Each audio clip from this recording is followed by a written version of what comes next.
রাসূল সাল্লাল্লাহু আলাইহি সাল্লাম বলেন, তোমরা বেগানা নারীকে দেখে চক্ষু নিচু করো, আমি জান্নাতে নিয়ে যাওয়ার জন্য জিম্মেদার। তিনি বলেন, হঠাৎ যদি কোনো মহিলার উপরে চোখ পড়ে যায় তাহলে মুখ ফিরিয়ে নিতে হবে। তিনি বলেন, হঠাৎ যদি কোনো মহিলার উপরে চোখ পড়ে যায় তাহলে মুখ ফিরিয়ে নিতে হবে। বলো যুবক, তোমার মোবাইলের কি হবে? বলো যুবক, তোমাদের টিভির কি হবে? তুমি, তোমার বোন, তোমার দুলা ভাই, তোমার মা, তোমার বাপ, তোমরা 14 গোষ্ঠী মিলে এই ল্যাংটা বেশ্যালয়ের মেয়ে দেখে চক্ষু ঠান্ডা করো, কলিজা ঠান্ডা করো, তোমরা জান্নাত কিনতে চাও। এটা হয় কি করে? এটা বুঝতে পারলাম না। পতিতালয়ের রং মাখানো মেয়ে দেখে জান্নাত কিনতে চাও কি করে? আলাইনা নেতাজ নিয়ে জেনা হুমা নাজর, দুই চোখের জেনা হচ্ছে চোখ দিয়ে দেখা। আলোচনানে জেনা হুমা ইস্তেমা, দুই কানের জেনা হচ্ছে কান দিয়ে শোনা। ওয়ালিয়াত জেনা হাল বাদশ, হাতের জেনা হচ্ছে হাত দিয়ে ধরা। ওর রিজল জেনা হাল মাসি, পায়ের জেনা হচ্ছে পা দিয়ে চলা। জেনাল কালব তামানা তাস্তাহি, অন্তরের জেনা হচ্ছে পরিকল্পনা করা। জেনাল লিসান নতক, জিহ্বার জেনা হচ্ছে কথা বলা। এগুলো সব জেনার মাধ্যম।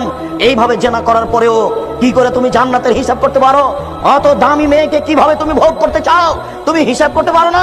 জান্নাতের নারী এত সুন্দরী, জান্নাতের নারী এত সুন্দরী, জান্নাতের নারী এত সুন্দরী, যাদেরকে দেখে মনে হবে ঝিনুকের মধ্যে লুকানো মুক্তা। জান্নাতের নারী এত সুন্দরী, জান্নাতের নারী এত সুন্দরী, যাদেরকে দেখে মনে হবে ছড়ানো ছিটানো মুক্তা।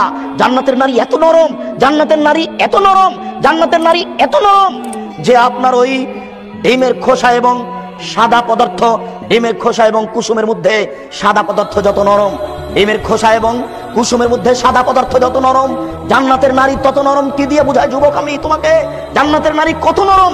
মহান আল্লাহ চ্যালেঞ্জ করে বলেছেন, লাম ইয়াতমিসহুন্না ইনসুন ওয়ালা জিন। জান্নাতের নারীকে মানুষ কোনোদিন স্পর্শ করেনি, জান্নাতের নারীকে জিন কোনো স্পর্শ করেনি, কোনো দিন কোনো জিন স্পর্শ করেনি।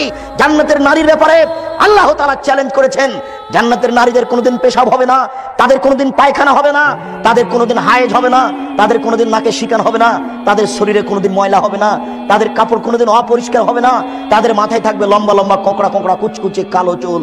যুবক, তোমাকে আমি কি দিয়ে বুঝাই জান্নাতের নারী কত সুন্দরী? তাদের বক্ষ হবে স্ফীত গোলাকার। তুমি এই জান্নাতের নারী ভোগ করতে চাও পতিতালয়ের নারী দেখে? এখনই সিদ্ধান্ত পরিবর্তন করো, জান্নাত হবে ইনশাআল্লাহ। ওনাহান নাফসানিল হাওয়া ফাইনাল জান্নাতা হিয়াল মাওয়া।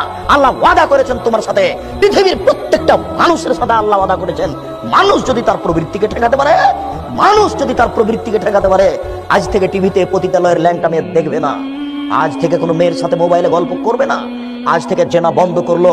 এই বলে যদি সে নিজেকে ঠেকাতে পারে, আমি আল্লাহ তার সাথে ওয়াদা করেছি, আমি তাকে জান্নাতুল মাওয়া দিব।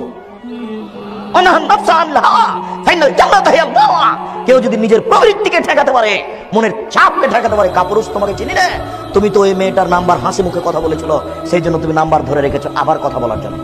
এই তো তোমার ঈমান। একটা মেয়ে মোবাইলে তোমার সাথে হেসে কথা বলেছিল, তাই তুমি নাম্বারটা ধরে রেখেছো আবার কথা বলার জন্য। তুমি জান্নাত কিনতে চাও কি করে? জান্নাত খুব দামি জিনিস, জান্নাত পাওয়া খুব টাফ ব্যাপার। তুমি জান্নাত ভোগ করার